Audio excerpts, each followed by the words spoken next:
Your mama, go dig her up. Go dig her up. Post a picture of your mama. She pay respect. Stop playing with my mama.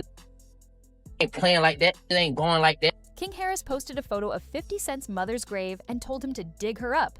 That's where this ended up.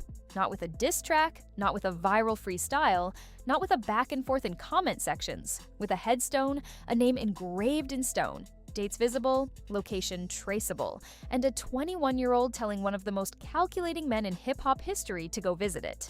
The entire culture paused, because this wasn't regular rap beef anymore. This was something that touched a wound that goes back more than 40 years, to an 8-year-old boy, a Queens apartment, and a case that was never solved. But to understand how it got here, you need to know where it started.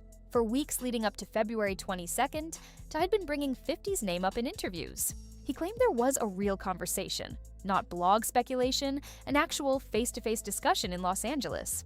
According to T.I., they agreed on a plan. He would publicly call 50 out for Verzoos first, 50 would confirm, and 2 of hip-hop's heavyweights would let their catalogs speak. South versus Queens, trap era versus mixtape era. It would have been a moment, so T.I. did his part. He talked about it confidently on podcasts. He hinted that 50 might not want the smoke. 50 acted like the conversation never happened. He mocked Verzoos publicly, calling it a pandemic trend. He positioned himself as someone who had moved past music into television and executive deals. And then he started throwing around the word rat in comments, a label that carries serious weight in street culture. T.I. fired back, implying he had receipts of his own. By the time February 22nd arrived, weeks of tension were already stacked. Then 50 logged onto Instagram and did what he's done hundreds of times. He pressed post and let the internet handle the rest. The image was an unflattering stage photo of Tiny Harris. Awkward angle, unkind lighting, the kind of frame you scroll past and delete. 50 didn't delete it. He put it on his main feed for millions to see and captioned it. "I keep saying keep my name out your mouth." Okay, then added a shrug emoji like it was light work. That's what made it sting. Not the photo itself, the calm, the calculation. Tiny hadn't said a word publicly about him. She wasn't in comment sections, she wasn't on podcasts, she was uninvolved, and she became the target anyway. That's classic 50. When he feels like someone is testing him, he doesn't always punch straight back. He hits where it hurts. Most people expected T.I. to respond first. Instead, King Harris stepped in. Under 50's post, King dropped a comment, "Where yo mama?" followed by the eyes emoji. It read like regular internet shade, until you know what that question actually points to. Then he went further. He posted a photo of 50 Cent's mother's actual headstone and told him to dig her up. Then came the Instagram stories, heated, emotional, no filter, reposting the image, doubling down. The tone wasn't strategic, it was raw anger from a son who felt his mother had just been publicly humiliated in front of millions. But what King may not have fully understood in that moment was whose wound he was opening. Sabrina Jackson was born in 1958 in South Jamaica, Queens. She had Curtis when she was 15 years old, a teenager raising a son alone in one of the toughest neighborhoods in New York during one of its most dangerous eras. No partner, no safety net. She hustled to survive and to provide. 50 has described her as strict, tough, no nonsense. She raised him to survive because survival was the only option she knew. In 1983, when Curtis was 8 years old, she was killed inside their apartment. According to his own retelling across decades of interviews, she was drugged and someone tampered with the gas. It was ruled a suspected homicide. No one was ever arrested. The case was never solved. He went to live with his grandparents, and he's carried that loss ever since. Not as a talking point, but as something that visibly shaped how he moves through the world. He had her name, Sabrina, tattooed on his arm with Ghetto Angel beside it. He's spoken about how losing her hardened him, how every setback in life made him wonder what would have been different if she were still alive. That's not industry history. That's a child's trauma that never got closure.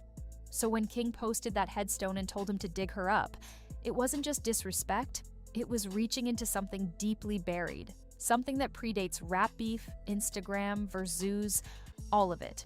It was attacking an 8-year-old boy's wound through a grown man's platform. And that's why even people who don't like 50 went quiet. The culture has rules, unspoken but understood. You can go at someone's skills, their credibility, their career choices, their track record. But deceased parents, especially one who was murdered and whose case was never solved, that's a different category. King didn't just cross that line, he posted coordinates to it. Here's what made 50's reaction more unsettling than a clapback would have been. He didn't explode, he didn't go live screaming, he didn't post 20 stories in rage, he didn't threaten, he laughed. And if you've watched how 50 operates over the last 2 decades, you know that's the version of him that's actually dangerous. When 50 laughs at something that should hurt him, it means he's already thinking about how to use it. He immediately framed himself as the victim, which in this specific instance wasn't even a stretch. His deceased mother's grave had just been posted publicly. He didn't have to spin that. The optics were already there. And with one shift, the conversation moved from "why did 50 post tiny" to "why did a 21-year-old dig up a murdered woman's headstone?" That's a narrative flip, and 50 executed it without saying a word. He understands public perception the way most people understand basic math. He doesn't fight to win the moment, he fights to win the long game. Ja Rule learned that. Rick Ross learned that. Floyd Mayweather learned that. He studies, he waits. He finds the pressure point that does the most damage over time, not the loudest response in the room. King is 21 and reacted with pure heat. 50 is almost 50 and responded with positioning. That contrast alone is what has people nervous about where this goes next, but there's another layer that hasn't gotten enough attention. T.I. is caught in the middle of something no parent wants to navigate publicly. On one side, his wife was disrespected in front of millions by someone who specifically chose her to send a message. Any father feels something watching that happen. On the other side, his son escalated it to a level that can't be undone. Not with a diss track, not with an apology, not with silence. T.I. responded by dropping a diss record. That move was deliberate. He kept it in music, the only arena where there are still rules, where shots are expected and the culture knows how to receive them. By staying on wax, he was signaling something. This belongs here, not in graveyards, but he's still managing a 21-year-old who acted on instinct, pride, and protection. All understandable impulses without calculating what comes after. If T.I. publicly scolds King, he looks divided against his own household. If he fully co-signs King's move, he validates crossing a line that most of the culture already said went too far. There's no clean path. And 50 knows that too. What started as a possible versus became a conversation about character. What started as a conversation about character became a photo of a woman who was murdered before hip-hop even knew the name Curtis Jackson. This could have been iconic. 2 of the most respected catalogs in hip-hop history on a Versus stage. 2 eras, 2 coasts, 2 entirely different styles of dominance. The culture would have celebrated it. Instead, ego replaced competition. Pride replaced strategy.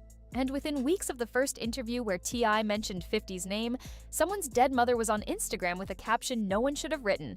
Diss tracks fail. Instagram posts get deleted. Timelines move on to the next thing in 48 hours. But some things echo longer than the news cycle. And when the dust settles on all of this, the blogs, the reaction videos, the think pieces, the real question won't be who won the beef. It'll be who protected their legacy. Because beef feeds the blogs for a week. Legacy feeds the culture for decades. And right now, both sides are burning something they spent years building over a Versus battle that never even happened.